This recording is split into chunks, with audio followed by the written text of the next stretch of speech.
where you come from, or what kind of gamer you think you are. Right now, at this exact moment, is absolutely the greatest time in history to love video games. Period.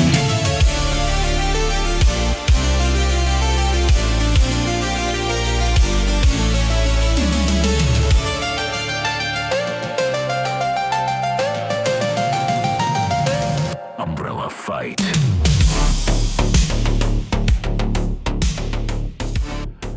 Ladies and gentlemen, boys and girls of all ages, welcome into the Umbrella Fight podcast.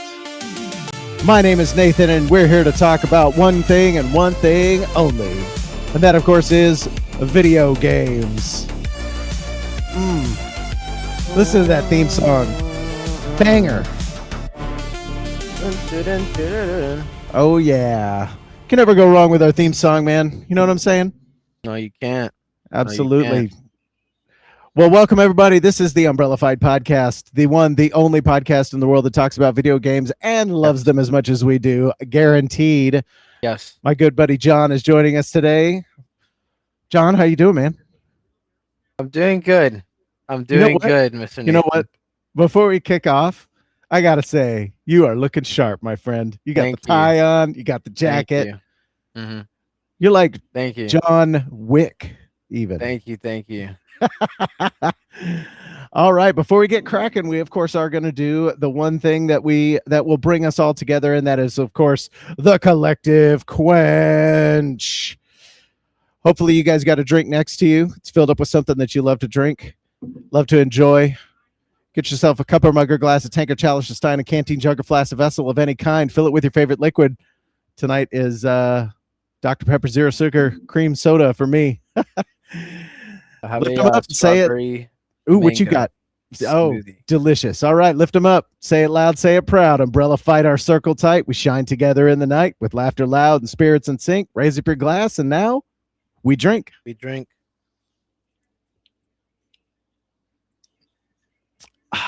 Delicious. That always hits the spot, right?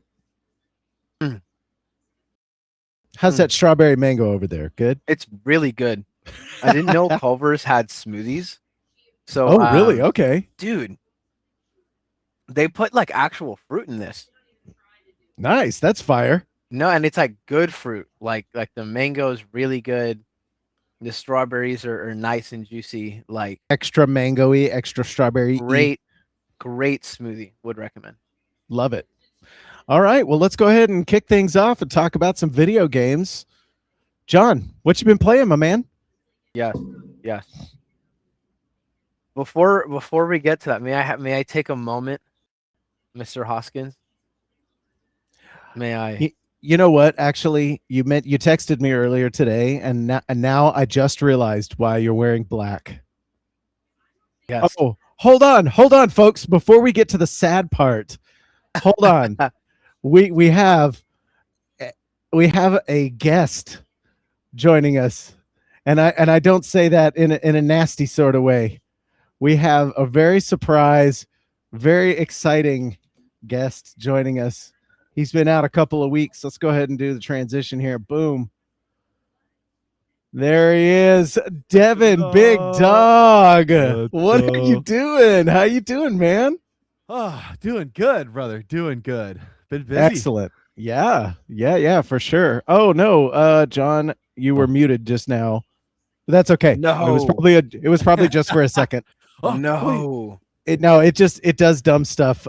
You were good on the other scene, so don't worry about it, folks. Like I said, we always try to do everything in production, tested in production, as we always say Where around it here. should That's be right. done. That's right. Absolutely. That's where you're supposed to do it. If you didn't know. 100. Man, Devin, how you doing?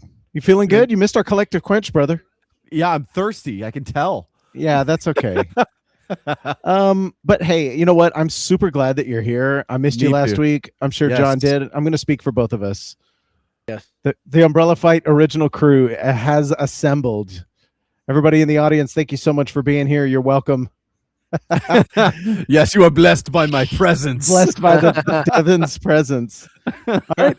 Well, Devin, I am glad you joined us because I believe we're about to have a vigil. Oh, Yeah. vigil. Yes. Regal Fire, I see you in chat. He says, "Oh my OMG, it's Dev. I missed you." Yep, Cheers. cheers. Absolutely. John texted me earlier today and said, "Hey, I've got some sad news." And I thought, "Oh no, please don't tell me you can't be on the show." Oh no. Turns out that's not what it was. Turns out we're gonna have a funeral. Hollow Attorney, I see you in chat. How you doing, brother? A funeral. Yes, a funeral. John, I'm gonna let you have the floor for this one to perform the eulogy. So I get a text from our mutual friend, Mr. Caleb Hollow Attorney, in the chat. And the chat says, Destiny 2, every end is a new beginning. Oh no. Destiny Whoa. 2 is dead. Oh no. Is it is going over. offline? No, thankfully not Oh. offline, but all new content has been axed. The game is essentially going to be put in hospice on a hospital bed, just kept alive so that people can play it. But that's it. It's done. It's over. It's over. Destiny 2's end has arrived. After 12 years. Oh which my is nuts to god. me. 12 years of Destiny 2. I cannot believe Destiny 2 Wow. has been going on for 12 years. That makes me feel a little old. I'm not going to lie. Yeah, that one. I remember when that game came out. It was like such a interesting like drop. Like this FPS like MMO situation that was kind of Halo but not really, and like people were super excited about it. I remember the hype that was surrounding Destiny. Yeah, definitely. It was a hot commodity for a little while. Mm-hmm. It was peak when it was peak. So I'm just gonna read a little bit here of the actual like blog post that Bungie made. Yeah, go for it. I'm gonna skip here to actually oh no, I'll read the first little stanza. For almost 12 years, we have laid the joy and honor to explore the Destiny universe with you all. Through all the ups and downs, surprises and triumphs, building Destiny alongside our players has been a monumental privilege. While our love for Destiny 2 has not changed, it has become clear that after Final Shape, we have reached the time for our shared world and Destiny, and to live beyond Destiny 2. As our focus turns toward a new beginning for Bungie, we begin work incubating our next game. To that end, on June 9th, 2026, we will release the final live service content update for Destiny 2 to begin that new journey as a studio. Though active development may be concluding, we will ensure that Destiny 2 remains playable, just as the original Destiny is today. Many changes in this final update will aim to ensure that Destiny 2 is a welcoming place for players to return to. We're proud of Destiny 2, the places it took us, the legacy it has created. Because of you all, our universe is vast, built on years of shared stories, adventures, and victories. From the Cosmodrome to the Pale Heart, the Lawless Frontier, we have forged lifelong memories and friendships with you all. We are incredibly grateful to everyone who made that journey with us. From the deepest part of our hearts, thank you, and we'll see you in the stars. Dang. Yeah, bravo. Man, Bravo. I'm glad I'm wearing shades. A tear rolls back from behind the shaded eye. Dude. You know, it's funny because like, oh, go ahead. Sorry. No. So I was just going to jump right up front. I have some thoughts about how this was done and what they said, but I would like John to kind of helm the discussion here. So yeah, because I know that John, you're a huge Destiny 2 fan. Yeah. Yeah, I have like probably across Destiny and Destiny 2, easy more than 1,000 hours in that game. Easily. Dang. Easily. That's so awesome. So Yeah, what are your thoughts on all this? I mean, I think it's huge that they're keeping it playable. You know, with how like everything, I mean, games just have been kind of ripped out left and right. But I'm glad to see that this is remaining playable. That's cool that they're gonna commit to that. I wonder how long. I was about to Yeah. say. But I wonder how long, because Destiny 2 is a free game, and so I wonder how long that's gonna be. But to speak to Destiny the game, what a ride! Like I remember to this day getting Destiny.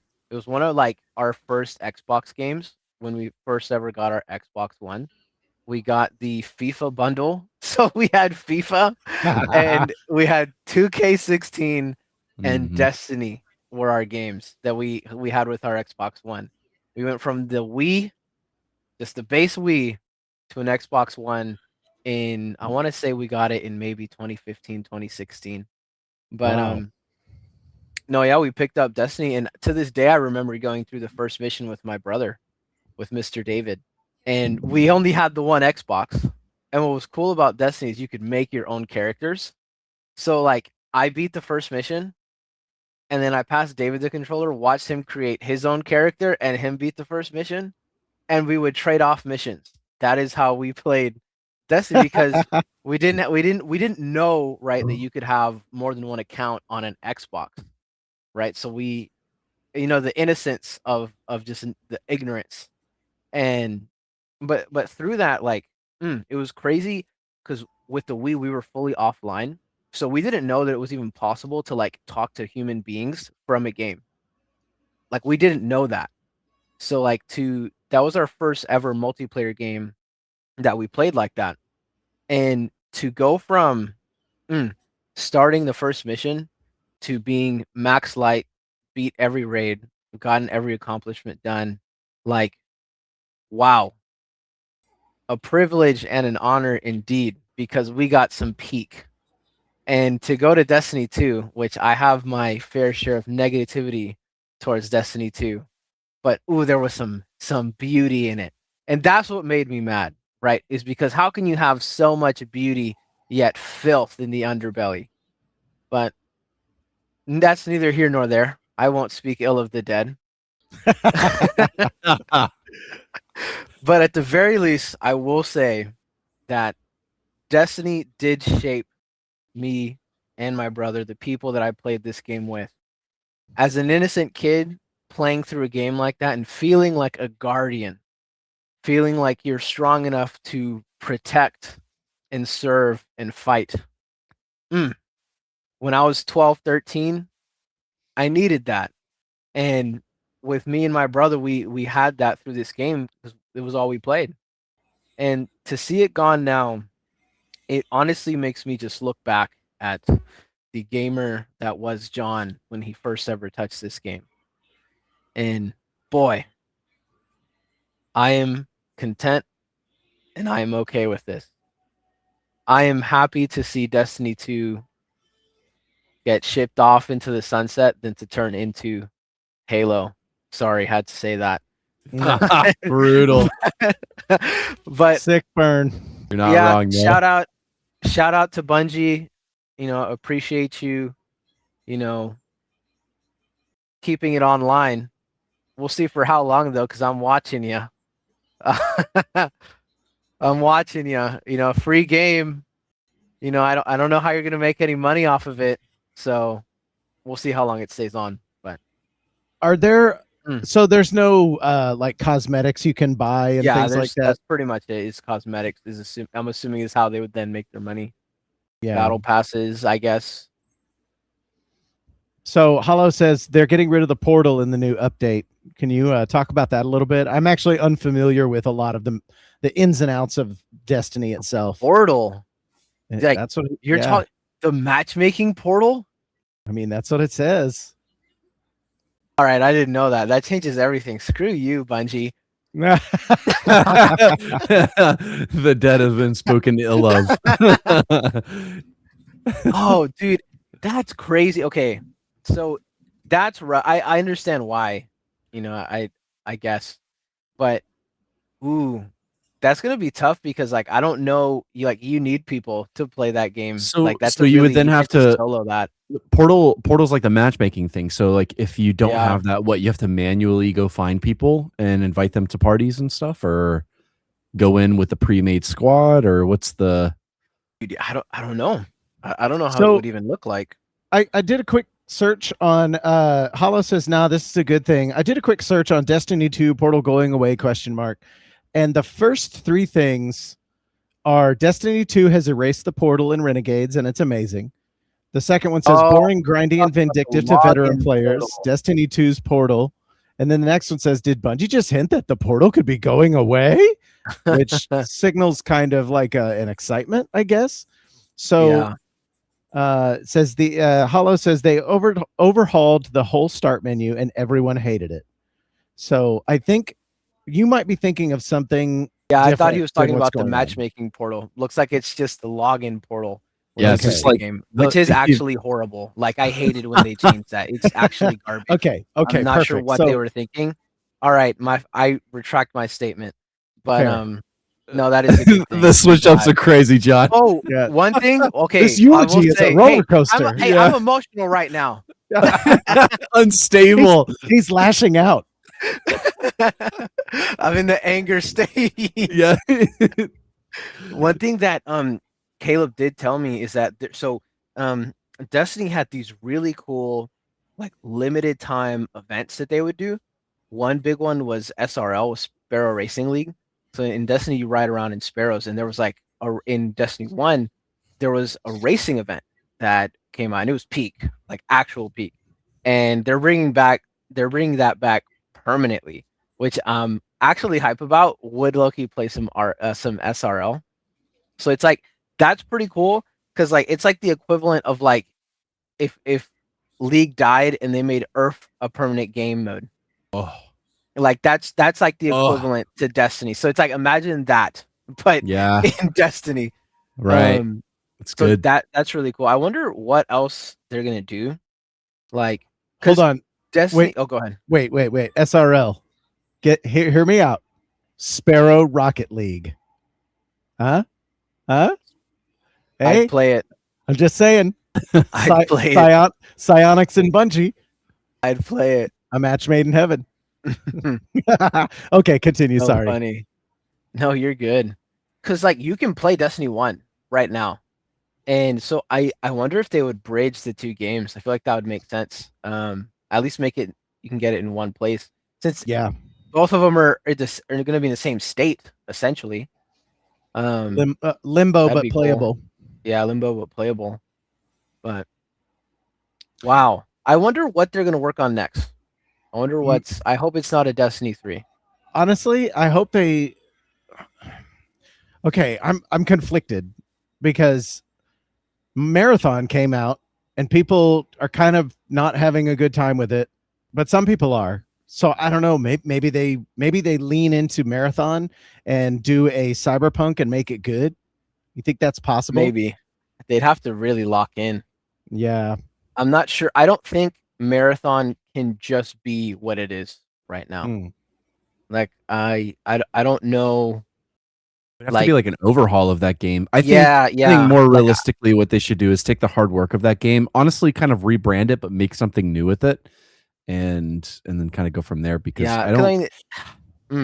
it had a bad rep. Like it wasn't like okay. So I feel like Cyberpunk. The difference between what happened with Cyberpunk and something like Marathon was Cyberpunk was hyped and everyone really wanted to play it, and then it was like bugs made it really, really bad. It wasn't that the game or the idea of the game or the content of the game was necessarily bad. It was just unplayable. Like you literally couldn't play the game. So everyone wanted to play it, but then they were really mad because they couldn't play it.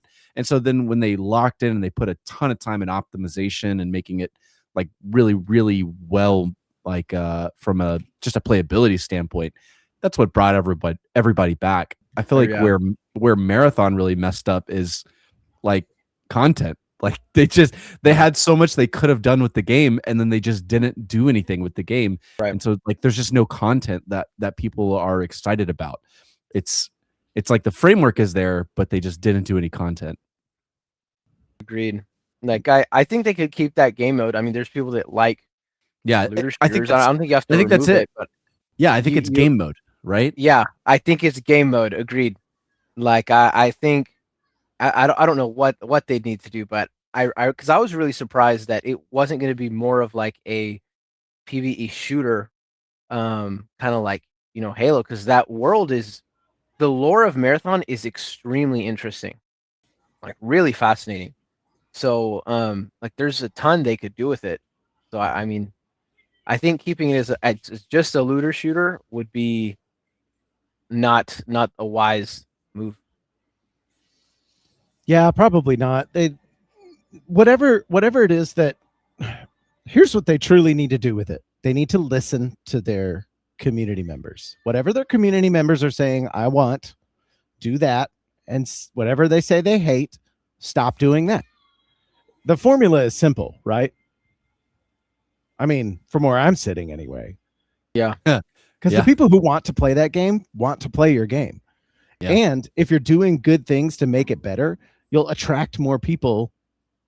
Like when you're making a multiplayer game like that, to have people come back to it over and over again, and you didn't just start off with like, say, a singular vision. Like take LUCID, for example. LUCID is the visionary, a vision byproduct of the mind of Eric Manahan, right? It's going to come out the way it comes out, and he's probably going to get some feedback and make tweaks here and there, but ultimately he's got a vision for what he wants to show the world.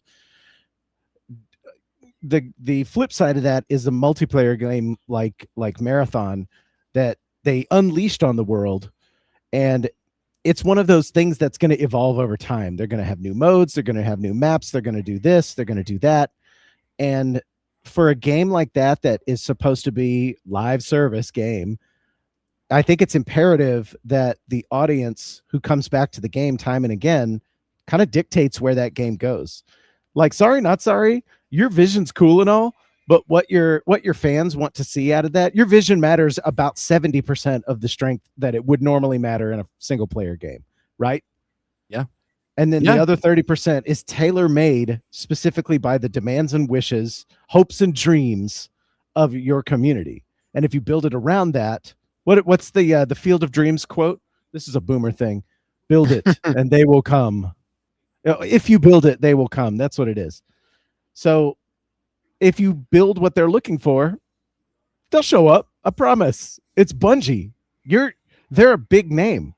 So that would be my advice to Bungie, where I think it needs to go. Wherever the community takes it. Like they can make good games. That's why it's like, hey, lock in, bro. Lock in, bro. Indeed. Freaking Destiny and Destiny 2, for all of its its downs that it had, the lows were low, but the highs were super high. The community, they got almost 20 years of that story. That's nuts. Truly an amazing feat, I would say. Yeah, like both games, they almost got 20 years of revenue off that game. Like that's I've got a fly in this room and it's driving me nuts. So if I Nathan, like swinging my arms around, I hate that so much. Like I'm right there. No, I'm right there with you. Like it gets bad. Like I'll stop what I'm doing and hunt. Yeah, absolutely. It's primal. Yeah, 100%. But the best feeling is when like you use just your hand and you can feel it. You feel a pop and you hit it and you like body it into the ground. You're like, all right, I'm coming for you with this piece of toilet paper, and then get rid of it. That feels good. So that'll happen at some point probably. Anyway, I digress. Yeah, it's rest in peace, Destiny. And it's really truly it's only got one foot in the grave. We've got the grave is dug. We know where it's going.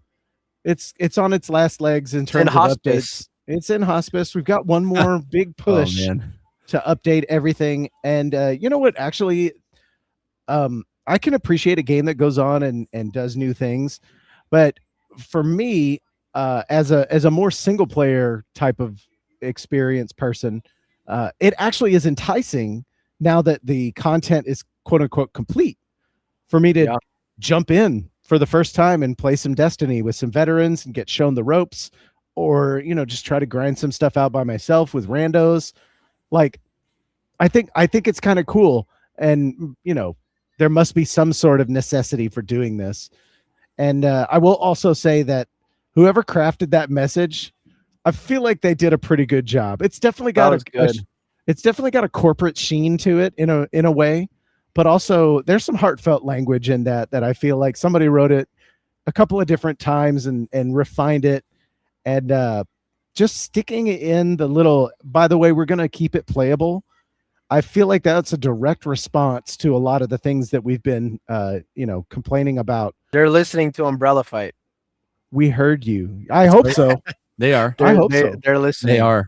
Yes. We're dictating how games go today. Hey, our guys. opinions are swaying things, guys. We can't Hell stop. yeah. Can't stop, won't stop. Well, it's really sad to see it actually go, but however long they keep it online, I think my biggest hope for it would be that if they have to bring the servers offline, that they will give the community the tools to get it up and running. Because I'm certain of it, that community members, somebody would open up here's a donation site. You don't have to pay, but you can play on these servers. And as long as the donations come in and we can afford the Azure or AWS infrastructure to build these servers and make them run, we'll keep Destiny 2 alive. Because I just know the community around those types of things. They'd make it happen. Yep. And I think some of the beauty in that, if it did come to pass, would be even more customization. I'm sure you'd get like custom servers and custom game modes and mods and stuff. Yeah, it'd get crazy. I think that's probably the best thing a game company could do if they're going to take something offline. Release your product into the wild. If you love her, let her go. Just let Destiny go with the people who love her, because they'll care for it. I promise they'll care for it. Yeah, they sure will. Yeah. Well, sad times for Destiny players, but hopefully, like you said, Bungie's working on something new. Maybe Marathon will get good. Maybe they'll come out with something even better around the corner. So you don't random. Oh, go ahead. Sorry. I had a question for you actually. So you don't want a Destiny 3? Not right now. Because it's like, unfortunately, bro, they were just nostalgia bait. I'm sorry, right? Like even towards when Destiny 2 first took a dip and like where it was like its own original canon story, the first thing they started doing was bringing stuff back from the first game into Destiny 2, and like that's one thing that's always made me mad, because it's like you're just like it would bring back raids from the first game, and it's like, all right, recycled content, bro. You're just like I already did this, and it always made me mad, because it's like you're just grave digging, right? You can't lock in, you can't think of new content, right? So you just went out back and dug up old Destiny 1, and so yeah, like I don't see like what they could do story wise with a D3. I'd rather them focus on Marathon. I mean, I think Marathon has some potential. Like, I don't know, they could make that game like a Division 2 or something with a multiplayer game mode. Sure. Something like that. There's a well ways you could go. Yeah, I think I would probably want to see a new entire IP, like, because Marathon isn't even a new IP, right? Marathon's old, way old. They made this game completely different game, but yeah, it's been around. Yeah, not original at the very least. Something new, Bungie. Yeah, I think new things are always. Let me rephrase that. New things are never a bad idea. Try something, give it a whirl, see what happens. Yeah. What else you been playing, John? Unless you had any more things to say about Destiny, I think did we eulogize it good enough to your satisfaction? No, I'm good. Friend? Yeah, I'm good off Destiny. All right. So time to man, I'm kind of sad, bro. I didn't get to play any Half-Life. Oh. No, yeah, it made me sad. Like, I miss Gordon. Yeah. Dude, we all miss Gordon. Why is there so much like Half-Life 3 rumblings? Dude, because that's a thing. Like right now, it's like everybody, like the thing I keep seeing is like Half-Life 3 dropping with a Steam machine and like a like a bundle, like a special edition Half-Life 3 Steam machine. Yep. like alongside the release with it. That's a rumor, and frankly, it would be. It is the It'd be thing. earth-shaking. Yeah, It would be a statement. It would be a statement. So, okay, as big as a new system. Okay, picture when the Switch was coming out, and they were like, "By the way, Mario Odyssey." And they showed you that, and everyone was like, "Oh shit! Oh look my gosh, at this! I gotta get a Switch." Yes. Yeah, 100%. I had to own a Switch because I love Mario, and I've been waiting for a new good Mario like that ever since Galaxy 2, and they knocked it out of the park. Odyssey is like maybe the best Mario game. It's a contender for sure. But add to that this really long standing almost meme, Half-Life 3. Oh, we get this before.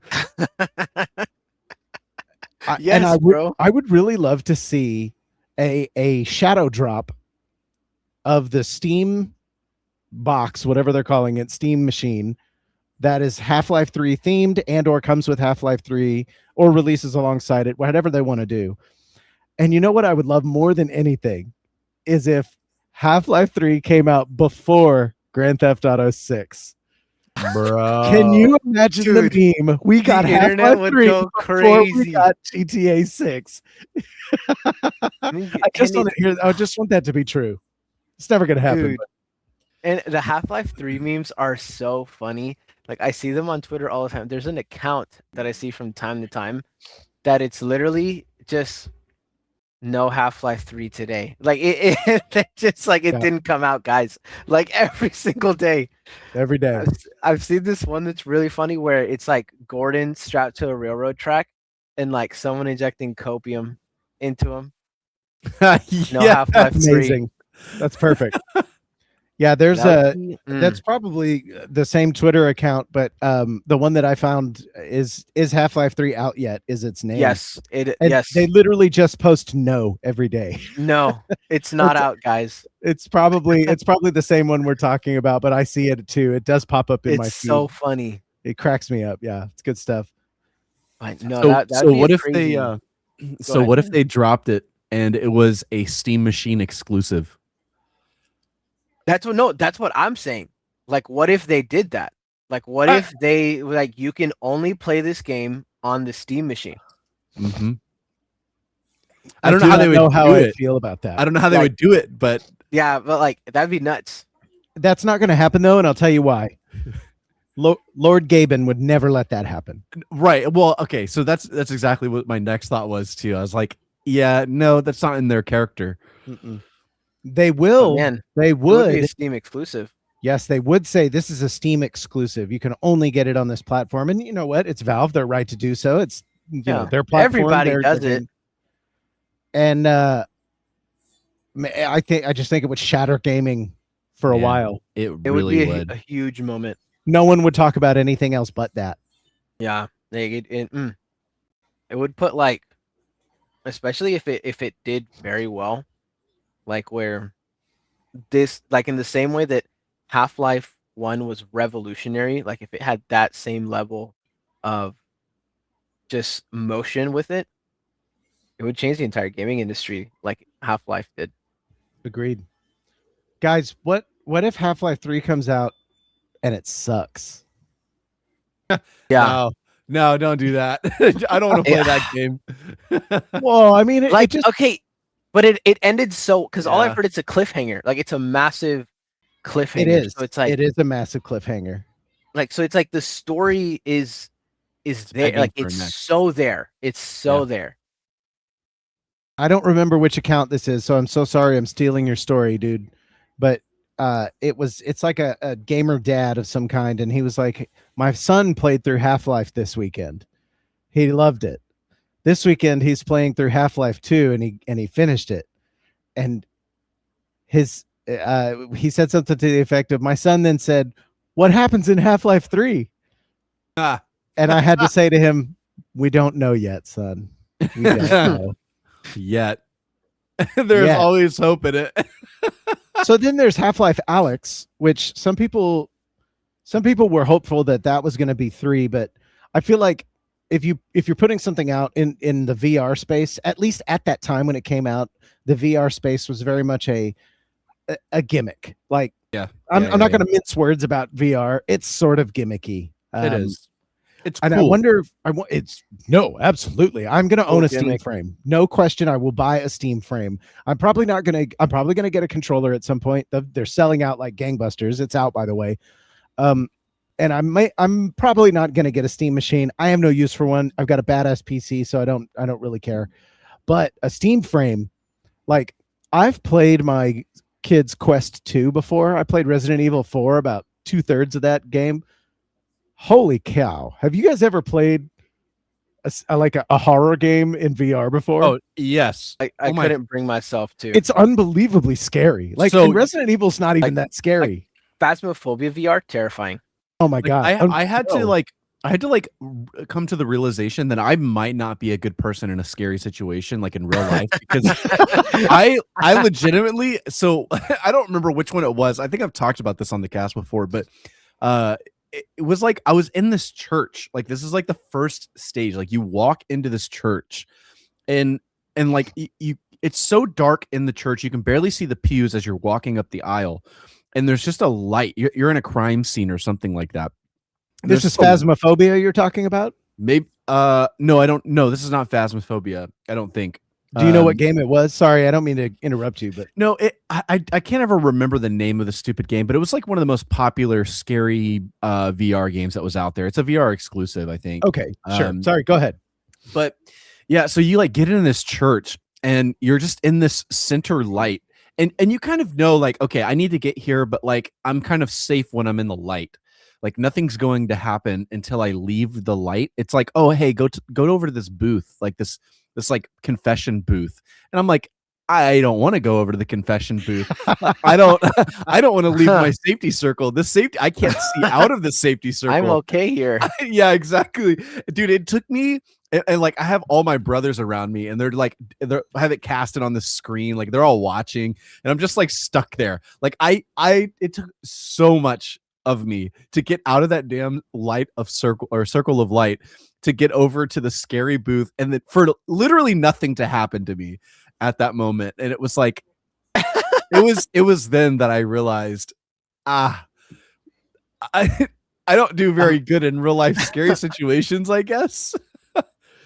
I mean, Devin has a flight response. Dude, it was insane. Like, it was like for real, like, I don't want to do this. Like, I don't, and the thing was, I didn't have to do it. And that was the problem, is I didn't have to deal with that situation.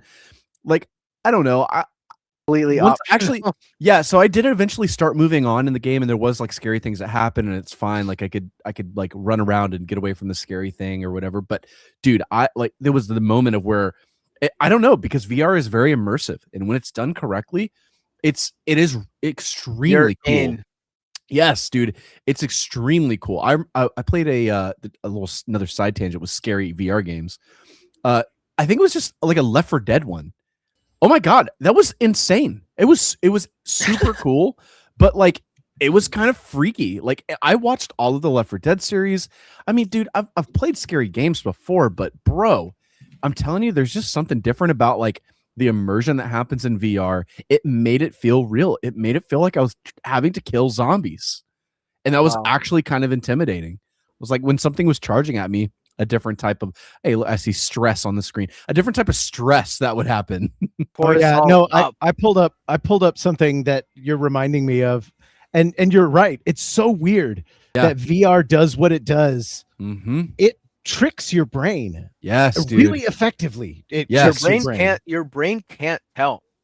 Like, it really can't. The emotions that you feel in it is as if you were in that situation. Absolutely. And I remember so we had one of those crappy $20 headsets where you put your phone in it. Yes. I remember I was at my granny's house with one of these things, and I put it on, and I did this thing where you basically take a wooden board, physical in your own real world, and you put it down and you stand on it, and then you put on this VR game where you're walking out on a beam that is above a city on a skyscraper. So you feel the physicality of the board, as you're walking out onto this beam, looking down, and it made me physically sick just seeing that. It Yes. tricked my Yeah. brain into feeling like I was actually on the top of a building. It was So cool. bonkers. So Yeah. cool. It is super cool. And then one thing I wanted to show you guys real quick. Let me see if I can actually get it hooked up and put it on screen here. There's a VR game called Duck Season. Have you guys ever heard of Duck Season before? There No. you go. We'll have it on screen. So Duck Season is a can you guys see that okay? Both of you guys? Oh, Yeah, the We yeah. Miss You Bros on the screen. Whoops. Hang on, I'll get rid of that. Boop.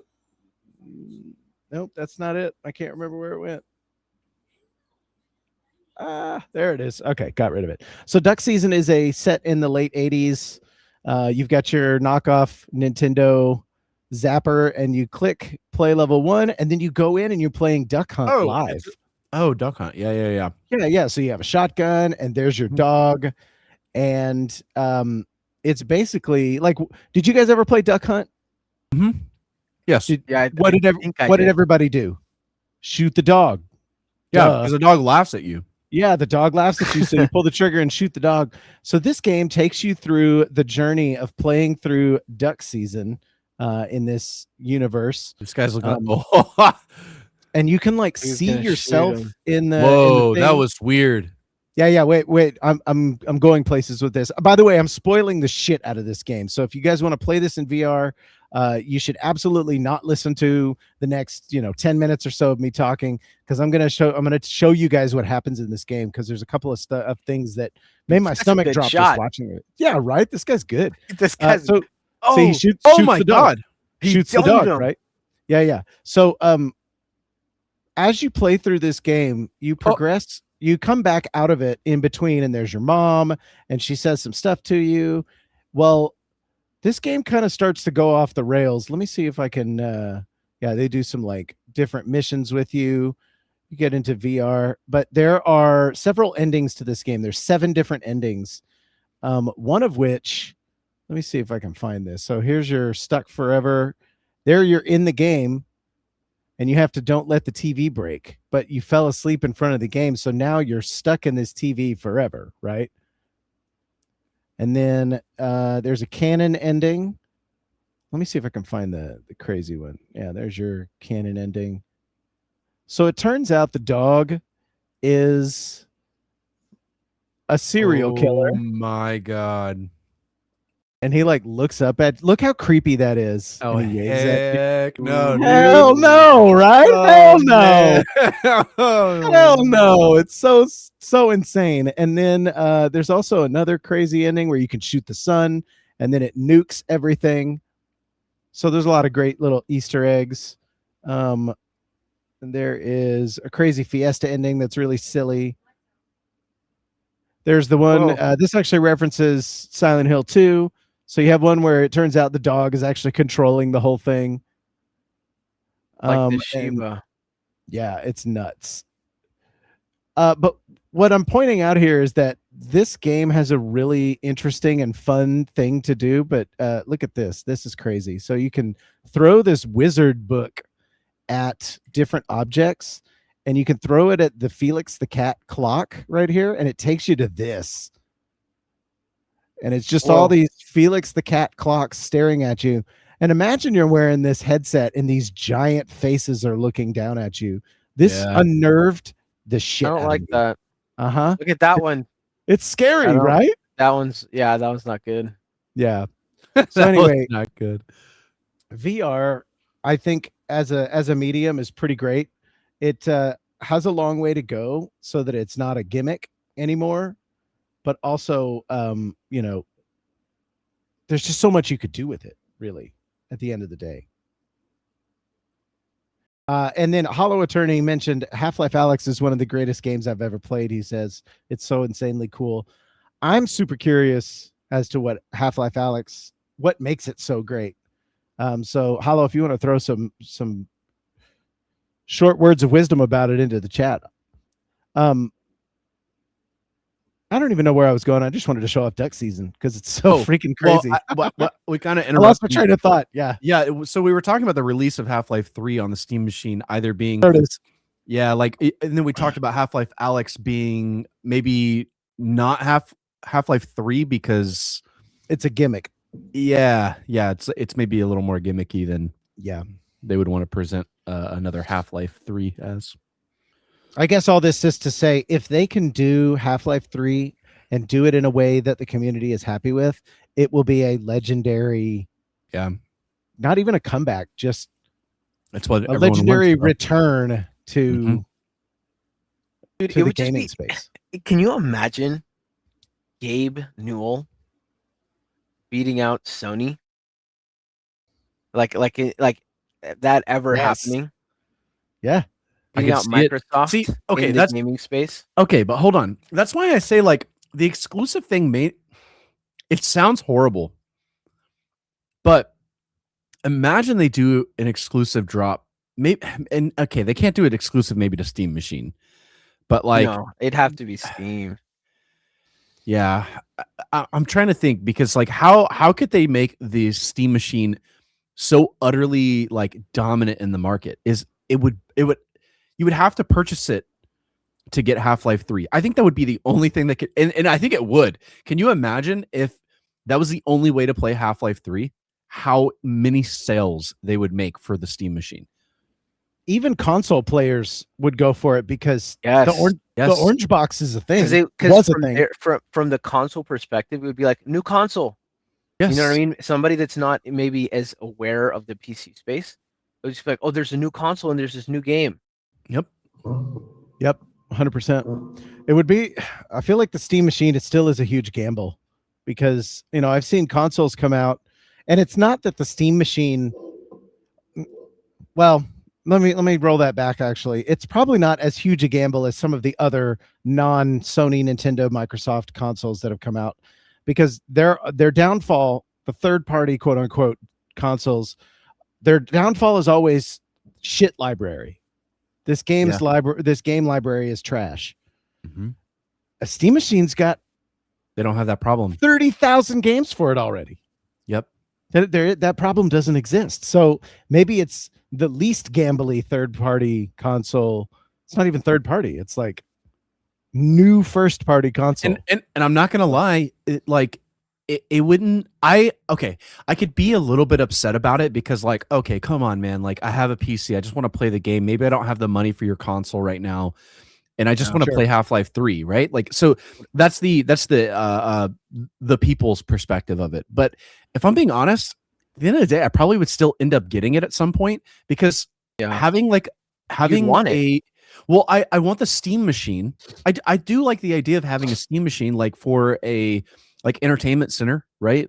For my TV. Put that in the living room. Exactly. Play some multiplayer games, some, It Takes Two, some split screen stuff like that. Or whatever party games, and just have that bad boy hooked up to the TV. I think that's fantastic. And then you give me more incentive to buy that because it's the way I have to play Half-Life 3. Yeah. Man, I don't know. Like it probably would push me to buy it significantly sooner than I would probably do naturally, right? Like I'm not going to be buying it anytime soon, the Steam machine, because like you said, I have a great PC. There's no reason for me to really purchase it. I don't have that need, but hey man, you bundle and make it enough like value where there's like, oh, it's like the Switch. The value that Nintendo gives me is those amazing nostalgia games that I love so dearly, and they make them exclusive. So you know what? I end up buying those stupid consoles because they have the games that I love, and the consoles are cool, but like if those weren't the only way for me to play those games, I probably would never buy those consoles. Yeah, absolutely. No, for sure. I hope they don't do that. Yeah, like a medium, like a halfway point they could do it is like became free with your Steam machine, but you had to buy it on PC. Okay. That's what would make sense to me. Right, because you couldn't actually, John. That's the sweet spot. I think you're right. You couldn't fault them for doing that to a brand new product, right? Just from a logical sense. And it's also like, hey, if you don't want to get this Steam machine, you can just buy this game and play it on your PC. I mean, What we is the we Steam know machine supposed to cost? What do you think? it's going to be $1,000 You think it's or more. 1,000? Have you guys seen the specs? They came out. Did they really? Yeah, they came Yeah. out a while ago, I think, right? Yeah. They've been out for a while now, but AMD Interesting. Zen 4, I think we might have talked about it actually. 6 core, 12 threads. Okay, 4.8 gigahertz. Yeah, it's gonna have 16 gigs of DDR5, 8 gigs of VRAM. Optional 2 And, terabyte storage. Yep. Okay. Well, CPUs the AMD RDNA 28 CUs. if you're Whoa. doing Hmm. a console that custom, costs it that says much it's and 20. it comes free with if Half-Life 3 comes with it, it's gonna go in your Steam library. So as a PC player, you're still It's gonna- incentivized to pick Gonna it come up. down to the price. I think it will. I think so. Like, let's say there's a crazy universe where the Steam machine is $4.99. Not going to happen, but let's say some crazy universe in which it's competitively priced with like a PS5 or PS5 Pro.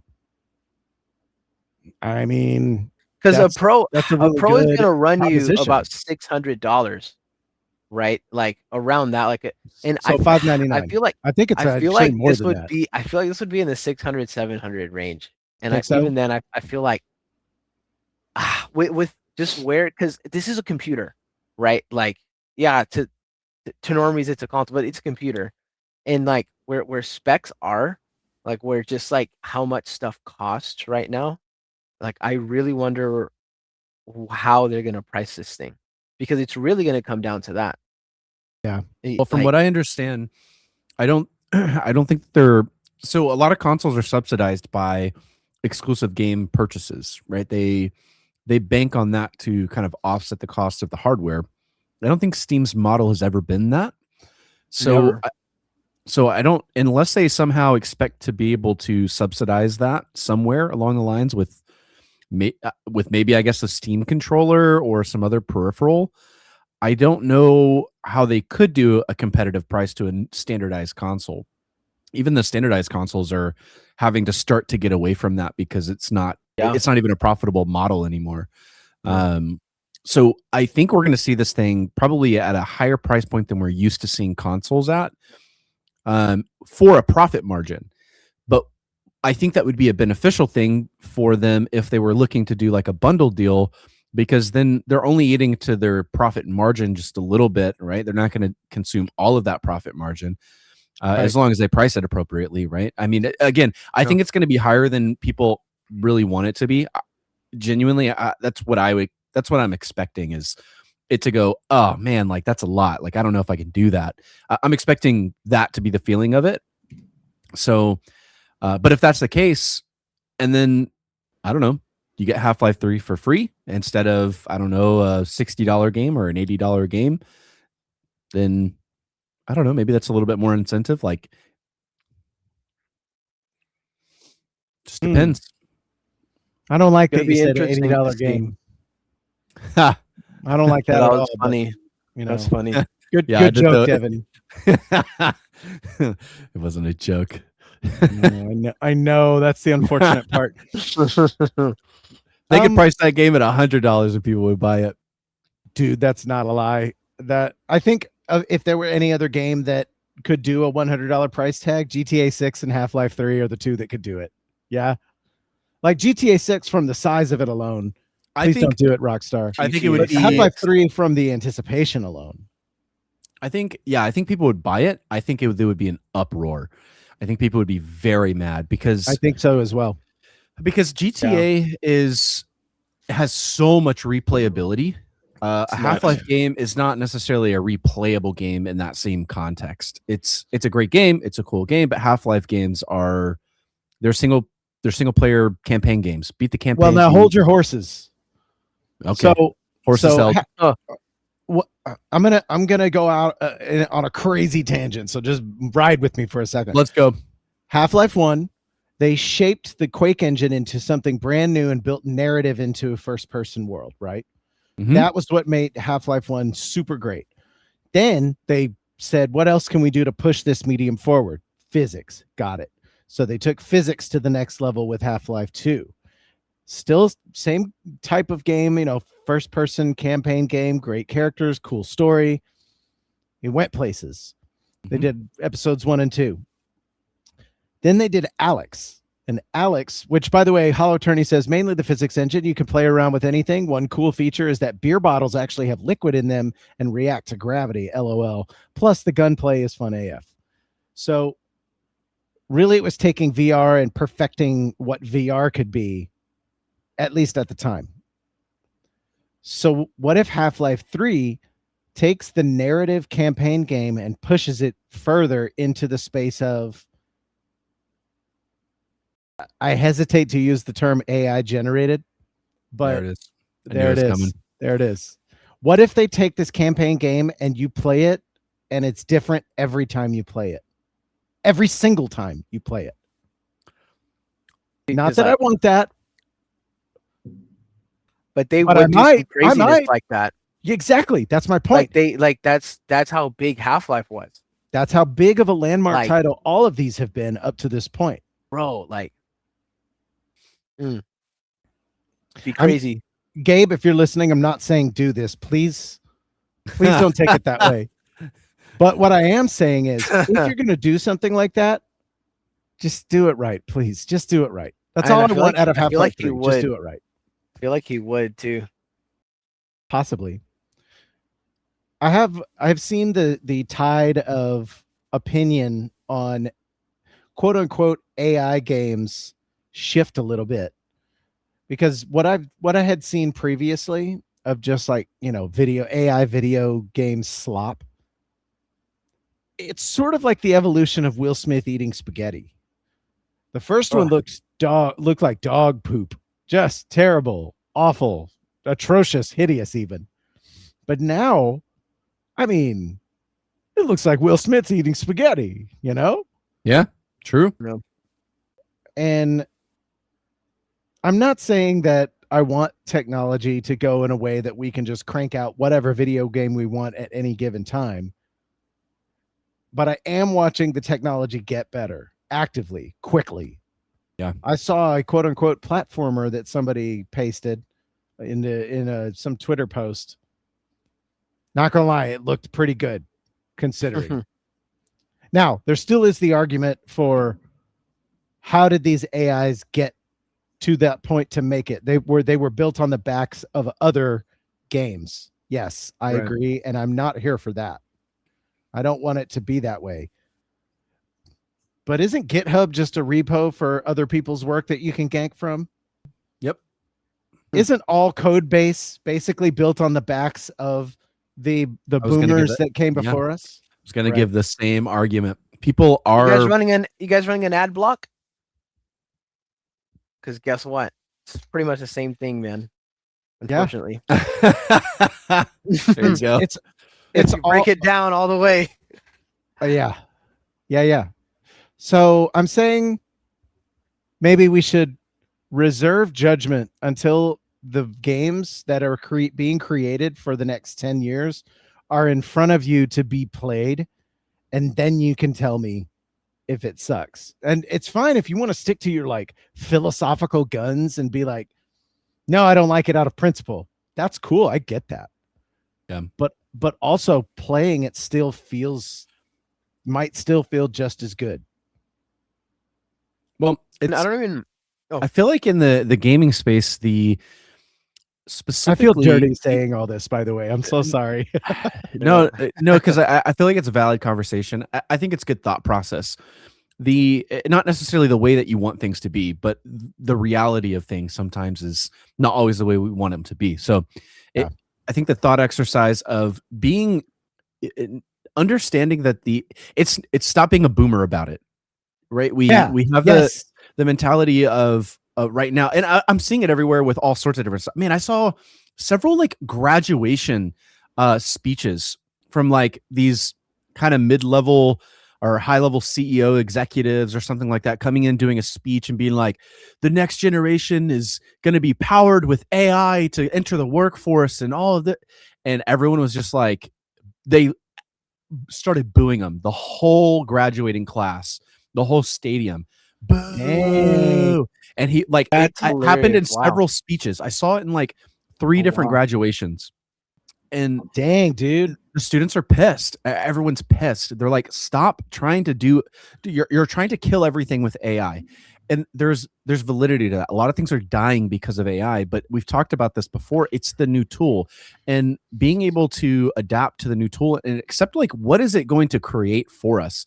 It's the same thing that we've talked about, like the well, maybe we have, maybe we haven't. I watched this interview with the NVIDIA CEO, and he was talking about his upbringing of NVIDIA and kind of how he rethought the graphics, the way that you process graphics. Like it wasn't like he invented it, right? Like he came up with the idea and he refined it and made it what it is, and it wasn't widely accepted. People were like, "This is stupid. This should never be done this way. This is not the way we should do it." And it was kind of that same mentality of like, you're going to ruin things if you keep trying to push this. It's going to mess this thing up, right? And now we're at where we're at today because he continued to drive that technology and to innovate on it. It became the new tool, and then that tool expanded and it started changing other things. It's the same situation we're in now, where AI is kind of doing the same thing.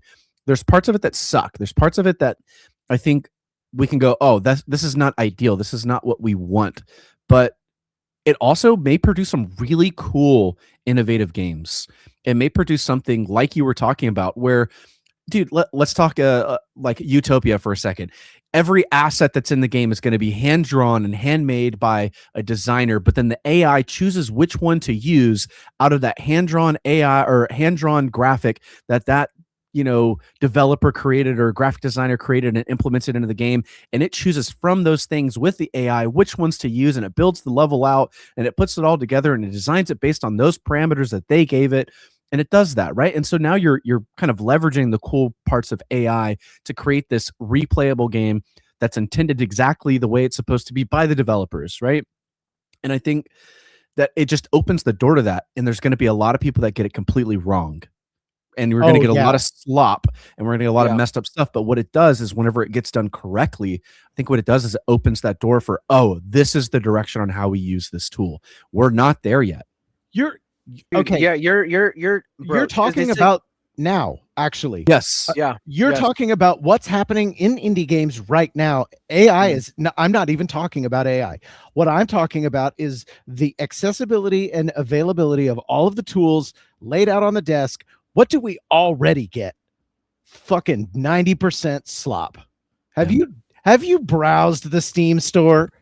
Holy shit, man. Yeah, there's some people made it. TRASH on that store with a capital T. But those same tools, the same Godot engine, the same Blender, the same Photoshop, the same everything that somebody else used to make dog water video game A, somebody different used it to make absolute gold. Right? So we're already there. Yeah. It's just a new way to shuffle things around. Now, I can give you the pushback. Here's the pushback. Yeah. The AI will almost necessarily be trained on the work of other individuals, which I kind of gave a counter argument to the GitHub thing, code repos and building things off of the backs of the people that came before us. But there is some question about the ingestion of all art assets across the internet, and then something getting spat out based on that information. Necessarily, as AI functions as a tool right now, maybe it's different later, but necessarily right now, the things that get spit out are byproducts of the hard work of somebody else without their consent. Because it's one thing to take your code base, stick it up on GitHub and say, this is how I did it. It's one thing for id Software to go, here's the code for Doom. Have at, people. But it's another thing for an AI to crawl the internet and look at copyrighted everything, push it all together, and make a quote unquote new thing, because that artist's information is in the blob. It's in there. So I think that's actually our line in the sand for this tool here.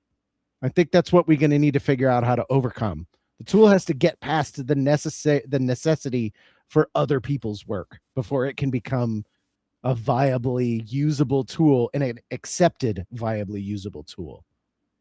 One thing I wanted to add to this is I think there needs to be a distinction in using AI to create versus using AI as utility, as the tool that it can be, for to ultimately benefit the work that you're trying to do personally. And unfortunately, now, because kind of what we were talking about earlier, how there's this common theme with AI, you see it attached to something, and everything is boo, like you suck, you used AI, but that doesn't necessarily mean that what they were doing was purely created by AI. They leverage the tool at that point, right? Because if you can make something if you can use something that's gonna make your product faster, better to make, more efficient to make, why wouldn't you? And Yeah. so that's where it's. I'm not sure where that distinction lies, because I do agree that with the training aspect of it, like where did it get that ball knowledge from? You know what I mean? Like it got it from us, of course. Like my counterpoint would be like, are we so different? You know what I mean? As personal beings, we do the same thing. You could go that route with it, but at the end of the day, I think it would be a disservice, right, for as busy as a game developer probably is, to not use AI at all in their process. Yeah, I think you're right.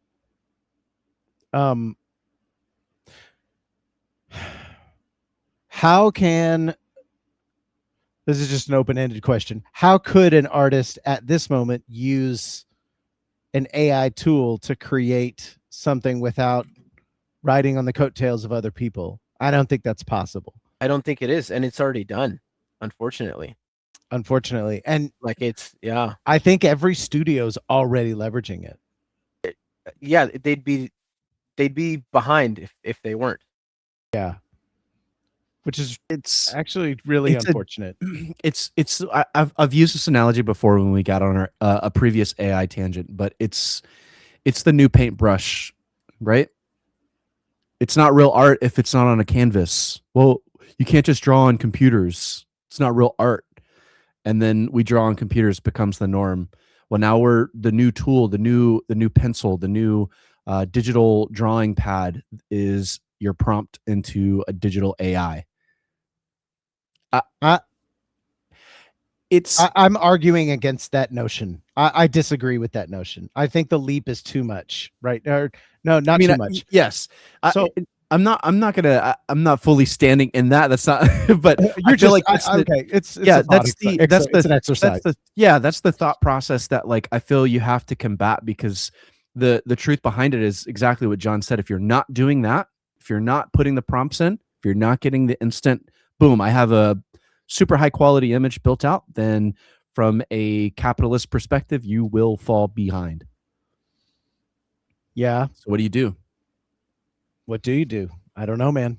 That's not a question I can answer. And thankfully for me as a consumer, I'm personally glad that I don't have to answer that question. Yeah, it's a tough one. Because I'm in the process of spinning up a new YouTube channel, which is completely ridiculous. Why anybody would be making a YouTube channel these days when it's full of nothing but AI slop and it's not going to go anywhere. Right. I just like to play through Doom levels.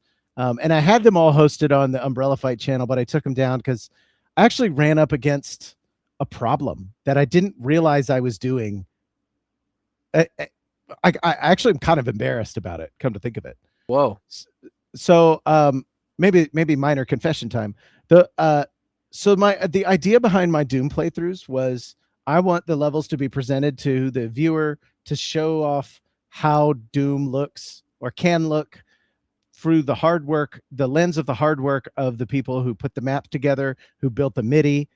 And I did a thing that I didn't even realize would rub people the wrong way. I took the MIDI from any given level I was playing, convert to MP3, upload to Suno, spit out like a hard rock version of it to put in the intro and outro. Just background music, right? Well, one of the creators of the MIDI messaged me directly and said, I appreciate you telling me that you did that. but also I'm uncomfortable with you doing that, which is why I'm kind of in the camp of AI is necessarily built on the backs of other artists. So I went ahead and just took down all the videos that I did that with, and I'm recreating the entirety of my Doom playthroughs without doing that, because, you know, somebody told me once that they didn't like it, and I thought, well, maybe other people won't like it, so I guess I won't do that anymore. I mean, I learned my lesson, but also it gives me an opportunity to build out something separate away from the Umbrella Fight channel.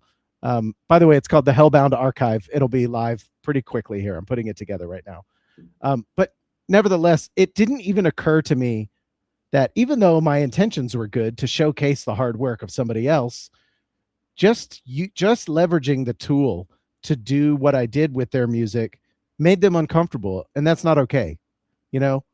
So here's my argument against the, oh, it's the new paintbrush. When we had a physical paintbrush, physical paint, and a physical canvas, somebody did have to make the paint and then put it on the canvas. The digitization of that product still requires that the artist know what they're doing and to get what they want out of it. You still have to put the pencil to the paper, so to speak. It just happens to be a digital version of it. The difference between digitizing painting and moving from paintbrush to AI is that AI isn't just automatically painting something. It has learned through other people's artwork how to do that. And it's spitting out something that is an amalgamation of those things. And I'm pretty sure I can already hear the argument against that even, which is, don't our brains already do that? Did I? Yeah. I just kind of answered my own question, I guess. But Yeah. our brains kind of already do that. So I don't know. This thought experiment's kind of going off the rails, but whatever. I guess at the end of the day, we're gonna have to contend with the notion that artists are gonna be pissed. Yeah, no, Because- that's kind of what I'm getting at. Valid. It just is. It is what it is, and Yeah. I don't think there's a way to necessarily avoid it. That's kind of what I was getting at with my original thought experiment with it. Is it's here, like it's kind of something we can't avoid. You know, maybe there'll be a drop in the way that we use it because it's maybe not as profitable as people think on this, on the surface right now.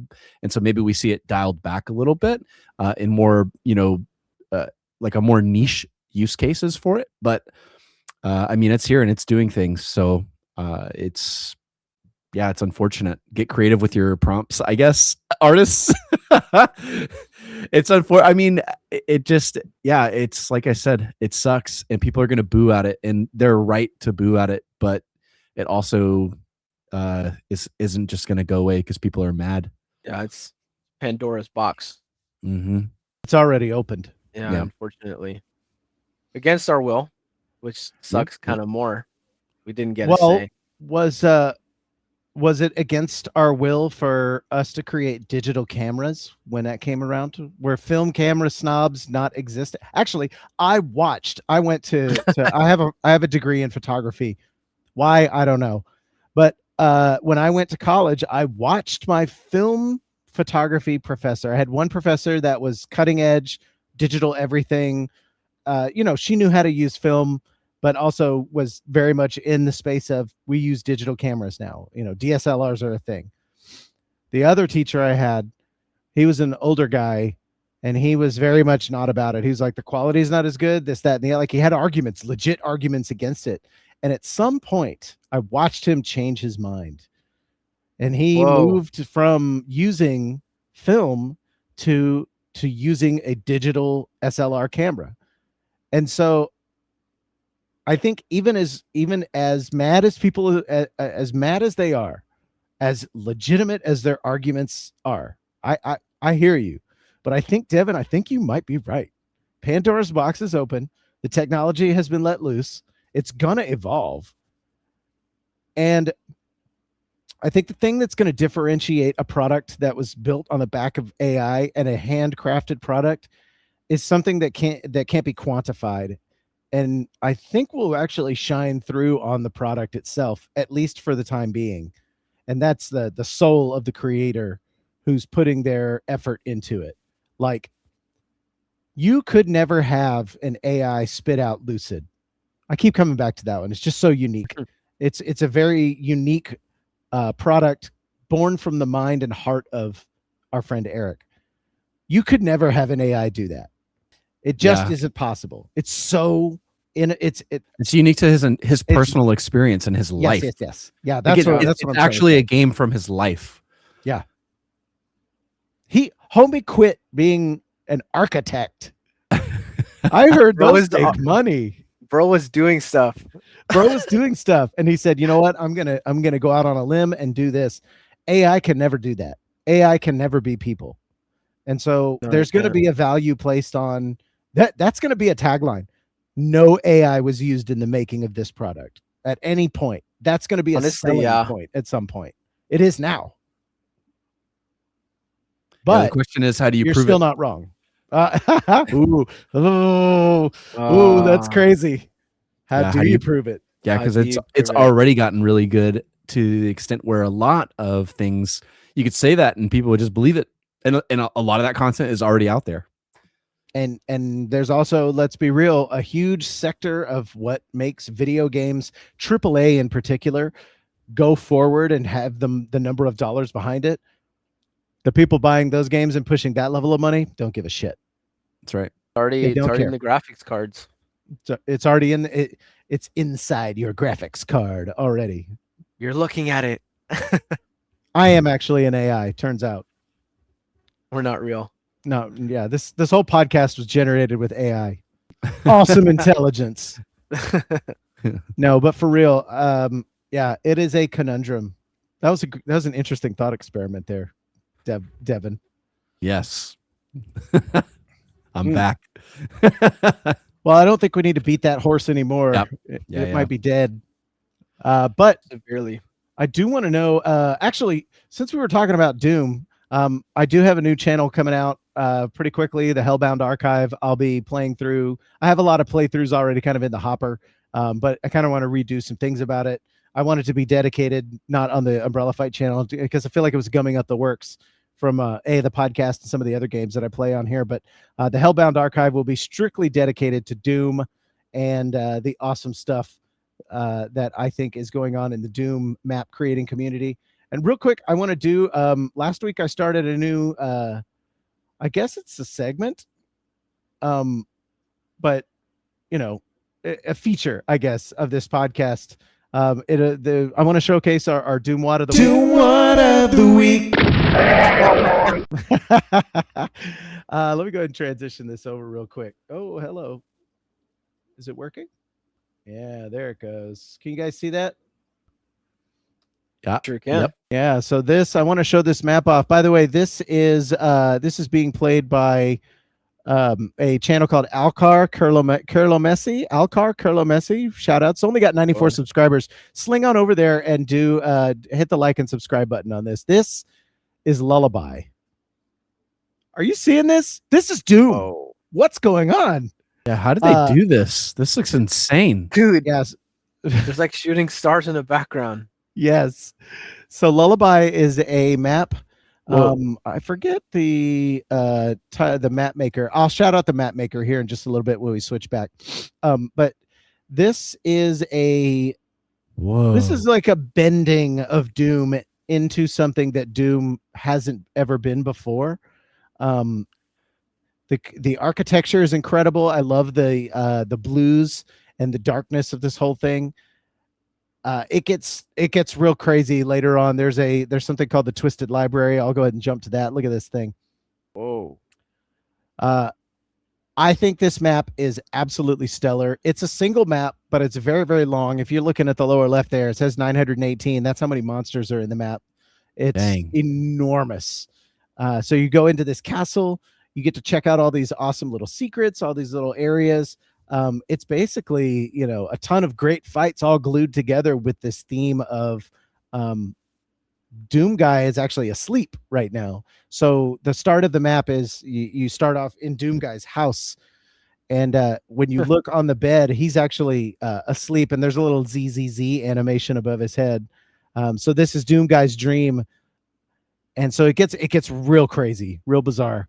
I actually haven't played through the entirety of this map, but I wanted to showcase it because this is some next level map building. There's a freaking arch file. I hate arch files. This is some next level map work that I was blown away by the first time I booted this up. And now I get to share it with you guys and showcase some awesome stuff going on in the Doom mapping community. Look at this. Whoa. Dang. It's beautiful. Just excuse me. Ooh, just some stellar detail. I don't know how long this took for this person to make, but I know they spent time doing it. And this actually kind of, I could tie this to our AI discussion. I don't think an AI could spit this out. This feels handcrafted in a way that is the vision of somebody with something in mind. It's too unique. It's very unique. So yeah, this is our Doom WAD of the week. It's called Lullaby. Just wanted to show that off to you guys. If you guys like to play Doom, go ahead and pick up UZ Doom or Nugget Doom or whatever Doom port you want. This one actually works best on UZ Doom. And that port's available for free. You might have to pick up the Doom 2 WAD. But that's easily had on Steam or otherwise any other place you pick up games. But yeah, go grab Lullaby. It's free to play. That's one of the things I like about the Doom mapping community is that if you like playing Doom and it feels good, there are infinite ways to play this classic video game, which at this point is how old? 1992. That would make it 34 years old. Ooh. Oof. Yeah, this game's old. But the mapping community constantly breathes new life into it. And yeah, so that's Lullaby. Pretty sweet, right? Yeah. Pretty sweet. Pretty sweet. All right. Well, I will. I'll get off my Doom horse here. Doom WAD of the week. Yeah. Oh. You like that? I slapped that together pretty good. right before last week. It didn't show the logo, unfortunately, because I forgot to put it on our scene here in OBS. But you'll see it next week, and I'll have another WAD to show you guys. You know what we didn't ask though is Devin, what have you been playing, man? I didn't. We glossed right over that and jumped right into yelling about AI. And these dang AIs. I played. Oh my God, Ready or Not. Nice. Hell Yes. yeah. No, I forgot to send you gameplay, Nathan. Oh no, that's okay. Send it to me now. I'm sure I could get it going. So we played with I played with John and then another coworker of ours, and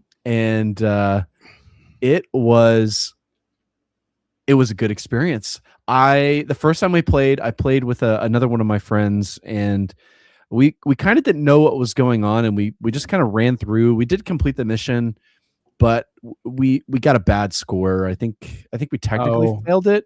No good. Oh, I'm sorry. I got to pause you real quick. I completely forgot to mention the maker of Lullaby for Doom. His name is Daniel Alexander. Dan Lex is what he goes by. The music track is called Glue Star by Darkwave Quadruple Zero. I do want to shout out credits, and also I thank you very much, Alakar, for letting us use the YouTube footage. Yeah. Sick. Anyway, thank you guys. Yeah, thank you so much. So let's hear about your Ready or Not adventures, dudes. Yeah. So the first time I played was a fairly rough experience because we kind of just jumped into it and just did like a full send into a mission, and this kind of failed.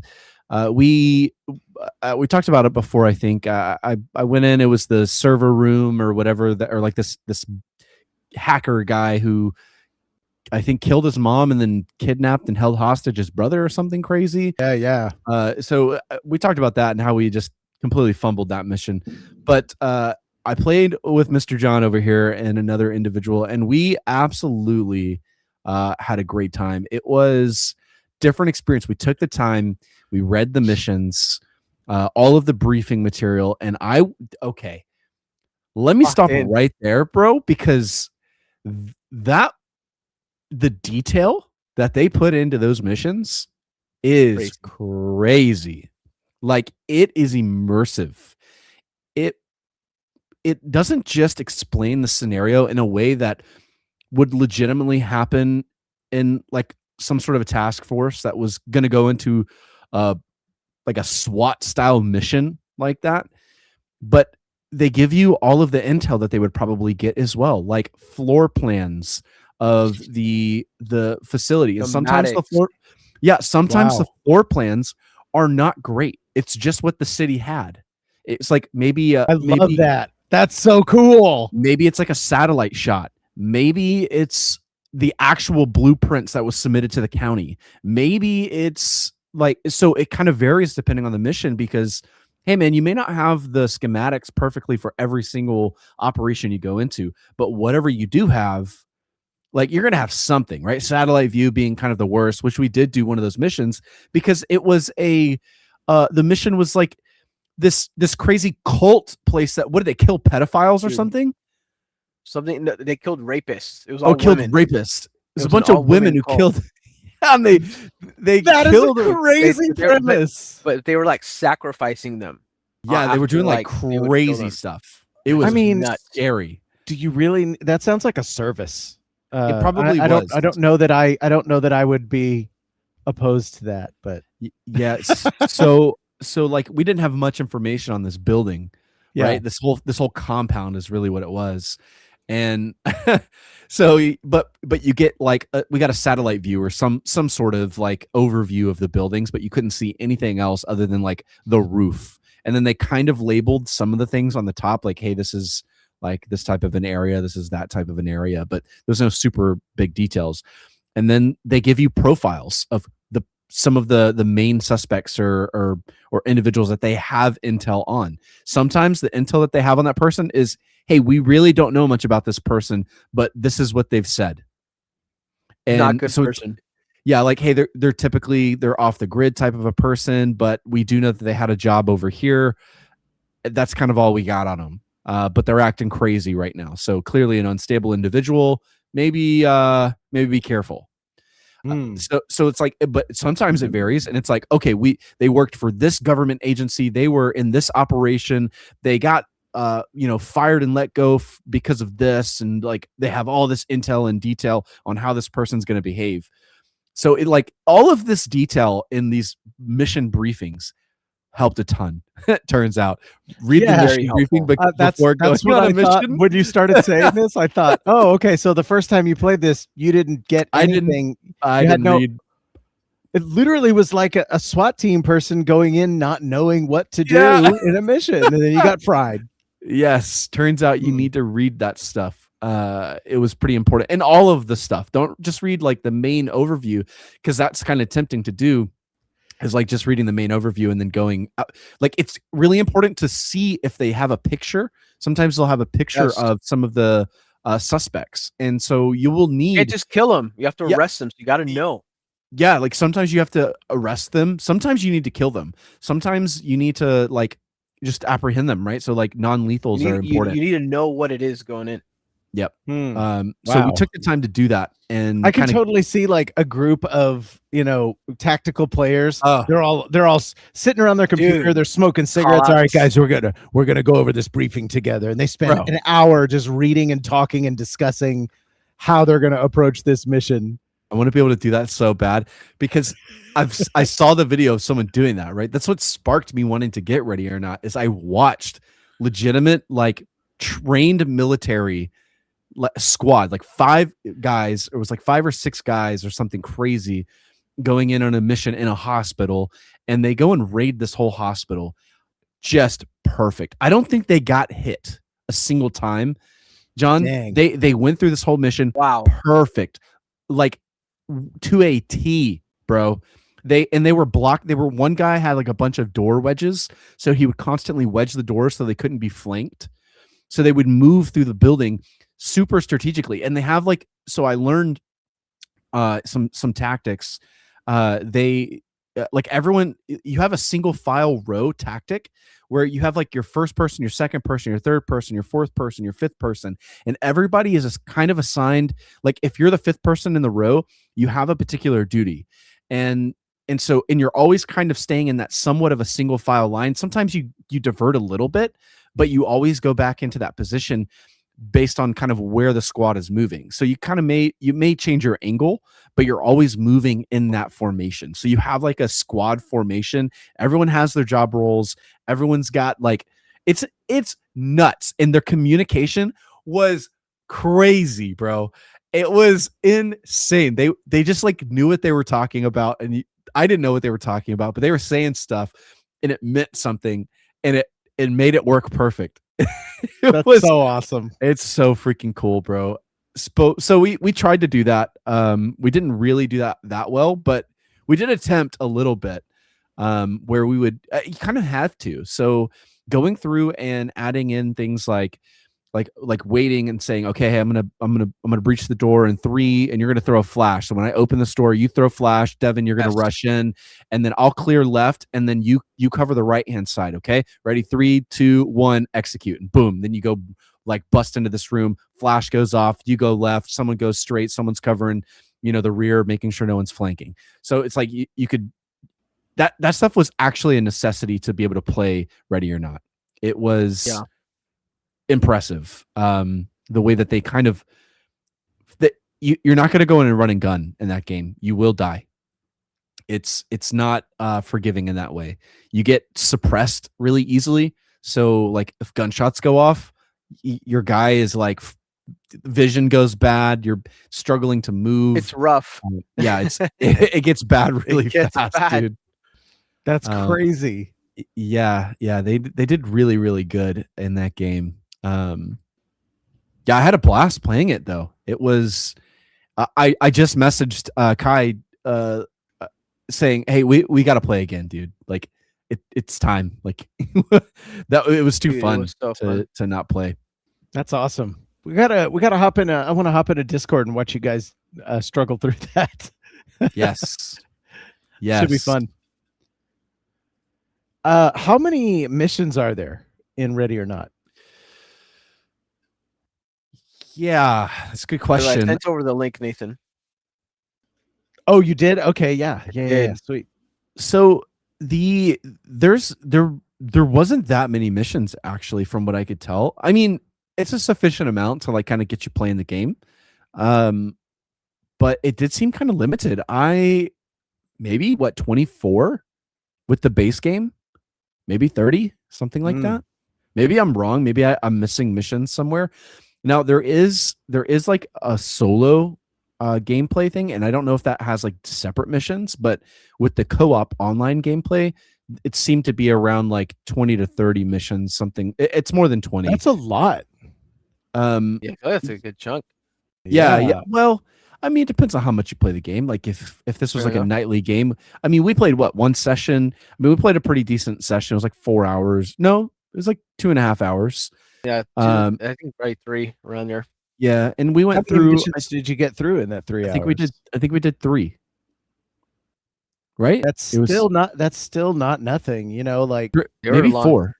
Maybe 4. Yeah, we did. No, we definitely. I think we did more than that because there was a mission that we repeated a couple times. Yeah, I was gonna get to that eventually.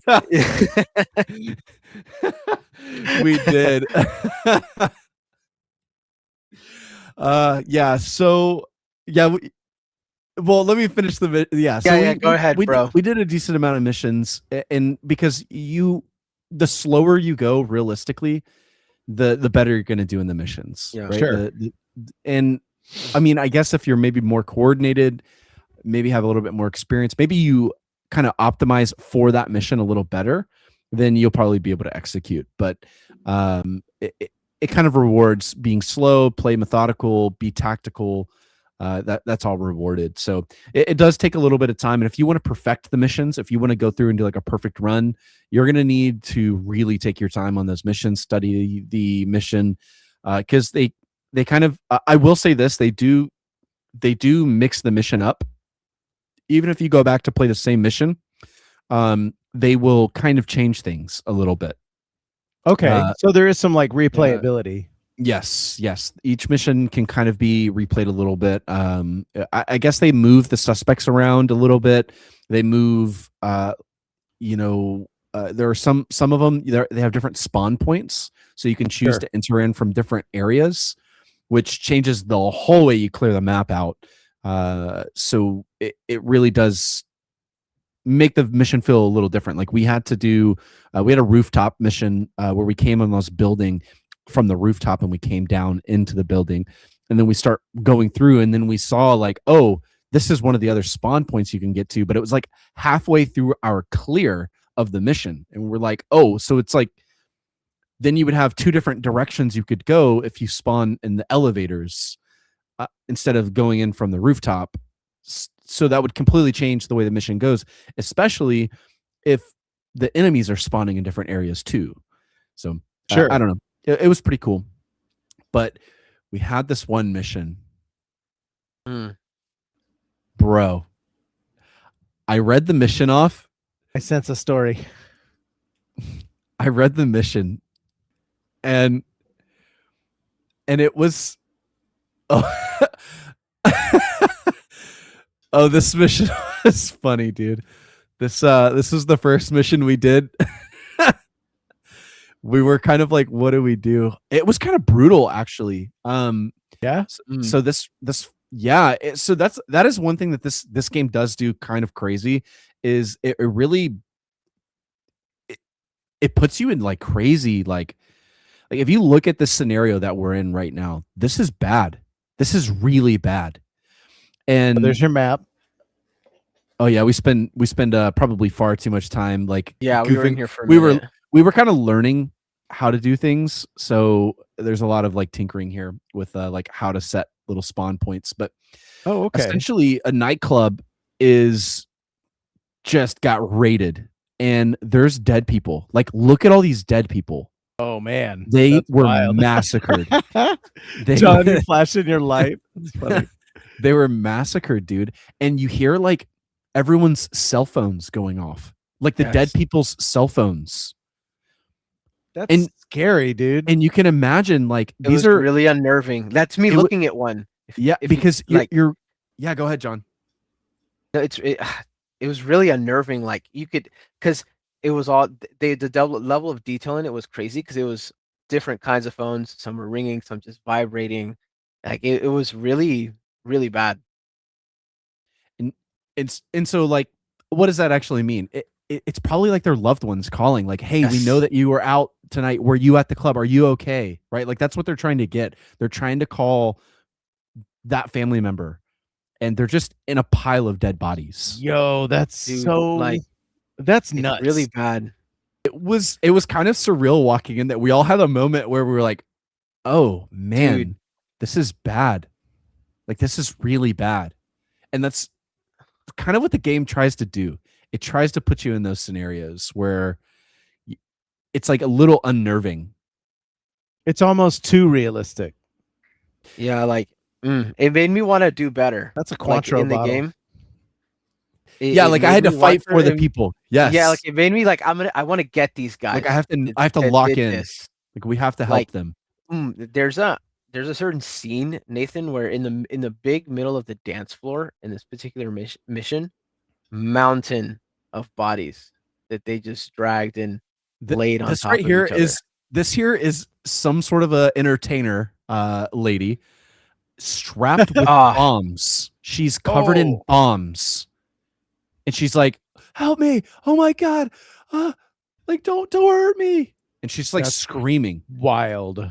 And they're like, oh, what do we do? Like, we're all like, what do we do? I was like, dude, Kai was like, do we shoot her? And I walked up and I was able to defuse the bombs, and then you tie her up. You like do a restrain. Yeah, like a restrain for everyone. Like any civilian caught in any of your missions get restrained. It's like for safety reasons or something like that you're supposed to do it. Oh man, he's about to contact somebody. Yeah, there it is. Boom. Oh, you got him. Clean. That was a really clean shot. Man, this I mean, I knew that this game was very realistic, but this is a level of detail that I kind of wasn't expecting. Like the cell phone thing you talked about. That's that kind of churns my stomach a little bit. It's hardcore. Yeah. It really puts they do a good job at like bringing up the details that matter in terms of immersing you in a mission like this. Those things that you're going to encounter that will freak you out. Yeah, that's they do crazy. a pretty good job at it. So yeah, we go through this nightclub and we do a lot of clearing out, and I think Kai dies pretty early on in this one. Oh, is he already dead here? Oh yeah, Might be. Did I scrub past it? Yeah, he dies like right here. I think this is where he dies. Yeah, look at all the level of detail in this looks really good. Like the graphical fidelity. Kind of you're in this like tough situation because there's so many like points of like visual contact, like you don't know kind of where to go. That's okay. So this actually is one of the complaints that I have about modern games is that there's too much detail. There's too much shit going on. I can't tell what's happening. I need it to be somewhat dumbed down. Like, sorry, not sorry. I can't keep track of everything. I could never do this job. And I think this is actually a really good use of that in terms of, you know, the scenario that your characters are going through. All of this detail, like it's an assault on your senses almost, you know? And what makes this more tense is some of that, you know. Is that a person behind the bar? I can't tell. These lights are super bright. Oh, I can't see everything, or I can't discern what's going on. And that actually lends itself to, wow, that's crazy. It actually lends itself to the playing of the game in a way that I'm cool with. Like, if you're going to be that hyper realistic and you have to make, you know, crank up the detail. Awesome. That's actually a really good use of it. Yeah. It's it really does good. And I will say this, because you get to go so slow and because you have teammates, it does help. It like, oh, look at that. Yeah, this is the main room. This was rough. Kai died at this point. Actually, I think Devin died too. At the very end, if I remember right. Yeah, I died later in this mission. It was really upsetting. I thought it was John, and then someone flanked me, and I didn't want to shoot him, and so then he shot me, and I died, and then John was all alone. Hey, but I succeeded. Yeah, we got a D. And we got a D, bro. You got a D. D's get degrees, baby. We didn't. Yeah, you didn't fail. You didn't fail. We did get some Fs. With 2 squad members dead. We didn't fail. I don't know how that works, but it did. Yeah. But yeah, this was really really cool. I kind of want to get to that other mission. There's like, I think we do one more mission where, yeah, this is the crazy like cult mission here that we did. This was wild. We crushed this mission. We did really good on this mission, but it was freaky. Like the women were just like screaming and laughing and taunting the whole time, and some of them would kill you and some of them wouldn't kill you. And they all kind of looked the same. They were wearing these freaky masks. He might even maybe, yeah, but they're all wearing these freaky outfits and masks that like, dude, they gave you the EBGBs being here. Yeah, it looks creepy. Just the whole setting. Like, look at that. Look in the back. They have that. It's worse. Yeah, I'm sure. Dude, like, this part's crazy. This part's crazy right here. We almost died here. Oh dang! You can see their like symbol painted everywhere. And we're like screaming at them, get on the ground, get on the ground. So you use use the F key. So it doesn't take microphone, but like you can you scream at them in the game, and yeah. Oh god. Oh, dude. okay. So there's some of the we're seeing some of the like stuff that happens when you get shot. Yeah, you got hit good. Yeah, he was about to die. Got me good, bro. Like you can't really see where they're coming from, so it was like it's really tough. Like, there's like this brush and like the And the graphics looks good. Like the grass looks really realistic. Yeah, it truly does. But yeah, it was so unexpected, some of the things, because it's like you're about to see when we walk up here a pretty like the level of Oh. this is kind of freaky. Realism. Yeah, realism. There's that ragdoll. There it is. physics. Yeah, no, this just looks like a creepy cult. Whoever laid this out and did all the oh, I was so scared because I was like, where? Like where? Like who hit me? who did this? Freaking hit scanners. She was hiding behind the door. She was just like posted right there. So as soon as we came in, she was all the way in that corner. That's crazy. Mag dump. Oh, look at this out, dude. Yeah, check that. Oh, there's one of them creepy mask wearers. She's just standing there. She's just saying things. That's so scary. This is okay, there we go. I thought she was about to jump at you or something. Dude, I was like, get on the ground. Look at this church we're in, Nathan.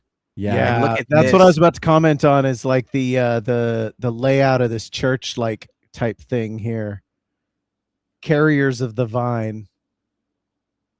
Actually, we're coming up pretty quickly to the end of the footage you have here, but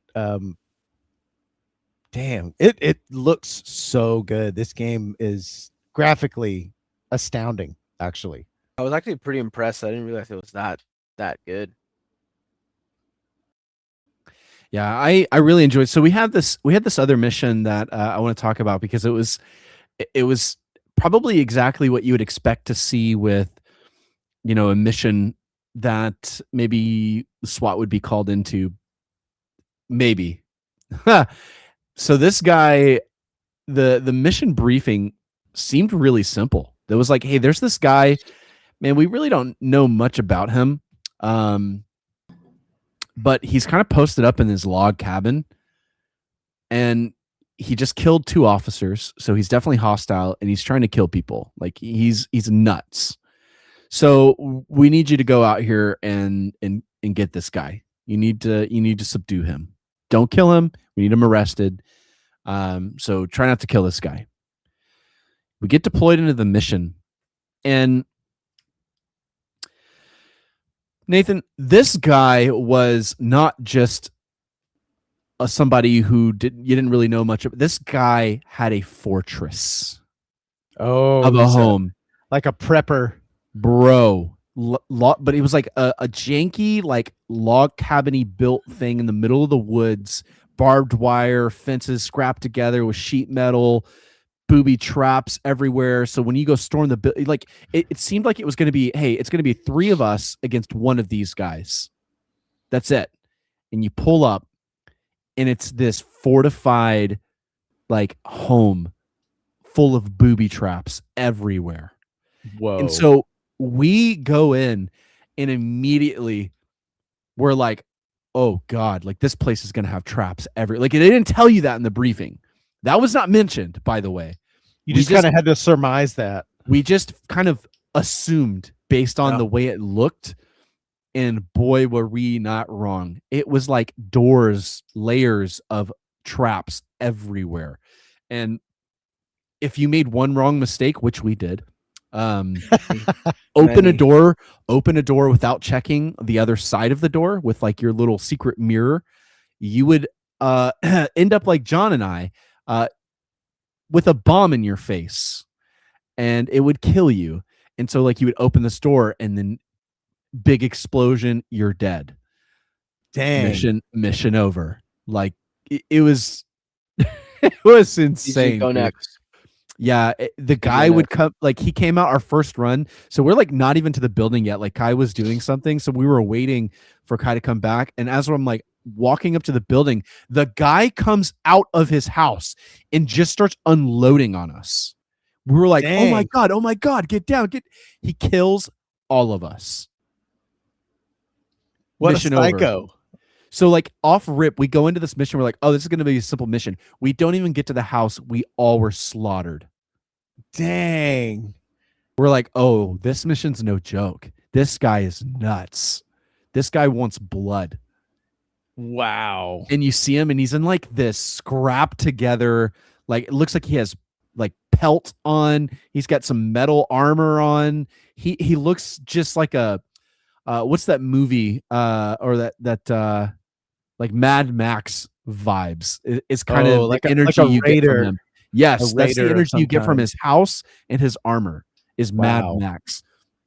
And so you're like, we're trying to deal with this guy. I ended up pulling a riot shield, and like we go in like super slow to try to kill this guy. He ends up killing both of us, John, right? Or did he kill?